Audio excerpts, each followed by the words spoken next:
Yo, halo guys, sebelum gua lanjutin ke pembahasannya, gua nggak bosen-bosen ngingetin ke kalian dulu. Yuk dukung dulu channel ini dengan pencet tombol subscribe dan loncengnya di bawah ini agar kalian tidak ketinggalan update dari channel ini. Dan juga like dan share ke kawan-kawan kalian biar di channel ini semakin dikenal banyak orang. Pastinya dukungan dari kalian sangat gua butuhin untuk ngebuat gua terus semangat dan terus update ke depannya. Oke, kalau gitu kita langsung lanjut aja ke pembahasannya.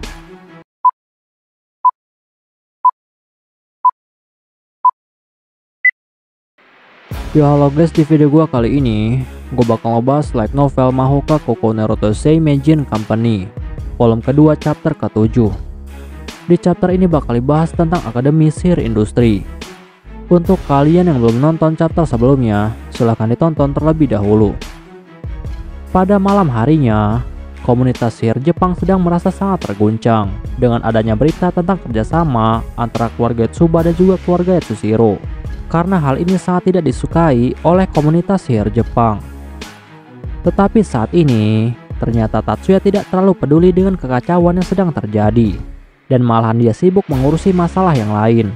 Sehingga malam ini Tatsuya langsung melakukan panggilan telepon internasional untuk bisa menghubungi organisasi Meijin Society. Lebih tepatnya untuk menghubungi Dr. Asa Chandrasekhar. Lalu setelah panggilan itu terhubung, Tatsuya pun langsung bertanya kepada Dr. Asa, apakah dia tahu tentang sebuah organisasi yang bernama FEHR.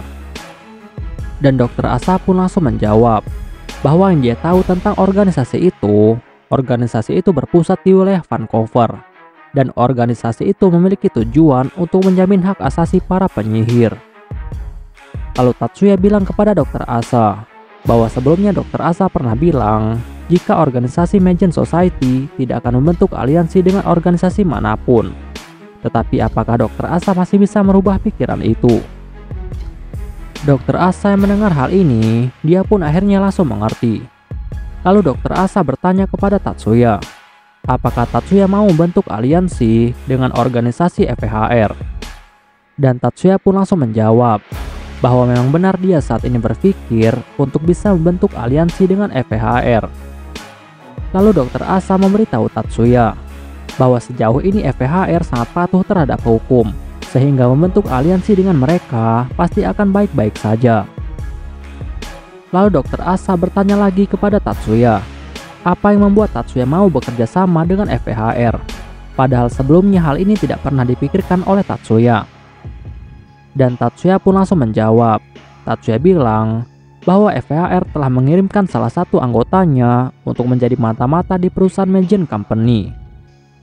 Dr. Asa yang mendengar hal itu, dia pun hanya bisa tersenyum, seolah-olah dia telah menduga hal ini akan terjadi.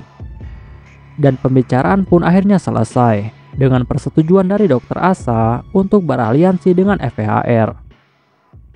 Lalu setelah itu Tatsuya langsung memberitahu Miyuki dan juga Lina bahwa dia telah melakukan diskusi dengan Dr. Asa untuk membahas tentang kerjasama mereka dengan FEHR. Tetapi Lina yang mendengar hal itu, dia pun langsung bilang kepada Tatsuya bahwa dia akan tetap menentang hal ini karena hal ini sangat berbahaya. Lalu Tatsuya langsung menjelaskan kepada Lina bahwa dia juga sangat mengerti dengan resiko yang akan mereka hadapi jika mereka bekerja sama dengan FEHR. Tetapi jika mereka tidak melakukan hal ini, maka resiko akan semakin besar lagi, bahkan situasinya akan menjadi lebih buruk.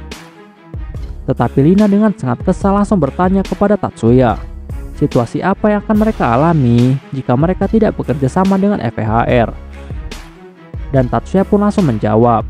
Tatsuya bilang bahwa jika mereka tidak bekerja sama dengan FEHR, maka FEHR pasti akan merasa terpojok oleh organisasi FIRE yang semakin besar sampai saat ini. Bahkan mereka akan terpaksa bergabung dengan organisasi FIRE, dan hal itu akan menjadi masalah yang sangat besar bagi mereka. Sehingga jika FEHR dan juga Meijin Society membentuk aliansi, maka FIRE pasti akan dapat ditekan. Bahkan dengan adanya kerjasama ini juga, maka mereka juga bisa melakukan pengawasan terhadap FEHR. Apakah mereka terlibat dengan kejahatan atau tidak? Lina yang mendengar hal ini, dia pun akhirnya langsung setuju. Pada keesokan harinya, Dr. Asa langsung mengirimkan sebuah proposal kepada Tatsuya yang isinya tentang persyaratan kerjasama dengan FVHR, dan sebagian persyaratan itu tidak memberatkan pihak Tatsuya. Tetapi untuk memastikannya, Tatsuya pun langsung membuat panggilan kepada Dr. Asa. Lalu Dr. Asa langsung memberitahu Toya bahwa persyaratan yang sangat jelas adalah Meijin Society harus setuju untuk saling bertukar anggota dengan FVHR. Tatsuya yang mendengar hal ini, dia pun langsung bertanya kepada Dr. Asa, apakah Dr. Asa tidak keberatan mengirimkan Nona Sastri ke dalam FVHR? Karena walaupun dia tidak resmi, tetapi tetap saja Sastri adalah seorang penyihir kelas strategis. Perlu diketahui, Arya Krishna Sastri adalah seorang penyihir kelas strategis rahasia sama seperti Tatsuya. Dan secara rahasia, dia ini juga bertugas sebagai pengawal dari Dr. Asa. Dan sihir kelas strategis yang digunakan oleh Sastri adalah sihir Agni Dawnburst. Sihir Agni Dawnburst adalah sebuah sihir yang bisa membuat massa udara menjadi padat dalam kadar yang sangat tinggi. Dan hal ini dapat memicu suhu panas yang sangat tinggi di suatu area yang sangat luas. Dan sihir ini dianggap sebagai sihir yang sangat berbahaya jika digunakan di area perkotaan dan juga padat penduduk. Lalu setelah itu, Tatsuya pun langsung memberikan sebuah saran kepada Dr. Asa bahwa jika tujuan mereka hanya mencari informasi, maka Dr. Asa tidak perlu mengirimkan Nona Sastri ke dalam FVHR, karena dia yakin jika Dr. Asa pasti memiliki orang yang lebih cocok daripada Nona Sastri. Dr. Asa yang mendengar hal itu, dia pun akhirnya langsung mengerti. Tetapi Dr. Asa lalu memberitahu Toya bahwa sebenarnya pihak Federasi Indo-Persia selalu menuntut untuk menyerahkan Nona Sastri kepada mereka. Lalu Tatsuya langsung bertanya kepada Dr. Asa, apakah pihak Federasi Indo-Persia ingin memiliki dua penyihir kelas strategis untuk memperkuat posisi mereka di dunia internasional? Dan Dr. Asa pun langsung mengangguk. Dia bilang bahwa Federasi Indo-Persia sangat ingin bersaing dengan negara Jepang, karena Jepang saat ini sudah memiliki dua penyihir kelas strategis yang diakui secara nasional atau apostel, yaitu Ichijo Masaki dan juga Itsuwa Mio, sehingga Federasi Indo-Persia merasa tidak mau kalah. Dan jika menghitung kekuatan yang dimiliki Jepang saat ini, tentu saja Indo-Persia tidak akan bisa mengalahkan Jepang, apalagi jika Tatsuya ikut campur di dalamnya, karena Tatsuya adalah penyihir terkuat di dunia. Lalu Tatsuya bertanya lagi kepada Dr. Asa, apakah Dr. Asa akan menyerahkan Nona Sastri kepada Indo-Persia atau tidak?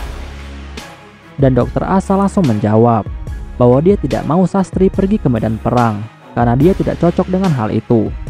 Dan alasannya mengajari Sastri menggunakan sihir kelas strategis adalah karena dia tidak mau Sastri pergi ke medan perang. Karena biasanya penyihir kelas strategis hanya akan digunakan saat keadaan telah mendesak dan juga sangat jarang turun ke medan perang. Tetapi sayangnya ternyata dia telah salah perhitungan, sehingga dia terpaksa mengatakan kepada pihak Indo-Persia jika kemampuan Sastri belum stabil, sehingga tidak baik menurunkannya ke medan perang. Lalu Tatsuya bertanya lagi kepada Dr. Asa, apakah Dr. Asa tidak apa-apa berbohong seperti itu? Tetapi Dr. Asa langsung menjawab bahwa hal itu tidak sepenuhnya bohong, karena memang benar Sastri tidak stabil. Tatsuya yang mendengar hal itu, dia pun langsung mengerti. Lalu Tatsuya bilang kepada Dr. Asa bahwa dia tidak sabar ingin segera bekerja sama dengan Dr. Asa, dan panggilan pun akhirnya selesai. Oke guys, pembahasan di chapter kali ini selesai sampai di sini dulu, dan bakal dilanjut lagi di chapter selanjutnya. Untuk kalian yang ingin membaca novelnya atau mau membaca judul novel yang lainnya, kalian bisa klik link yang sudah gua sediakan di deskripsi. Tetapi sebelum kalian tutup video ini, tolong beri dukungan kalian untuk channel ini dengan cara pencet tombol subscribe dan juga aktifkan loncengnya. Dan juga jangan lupa untuk like video ini dan beri komentar untuk membangun channel ini lebih maju lagi. Dan untuk kalian yang ingin membantu channel ini dengan cara berdonasi, silahkan cek link donasinya yang udah gue sediakan di deskripsi. See you next time, bye bye.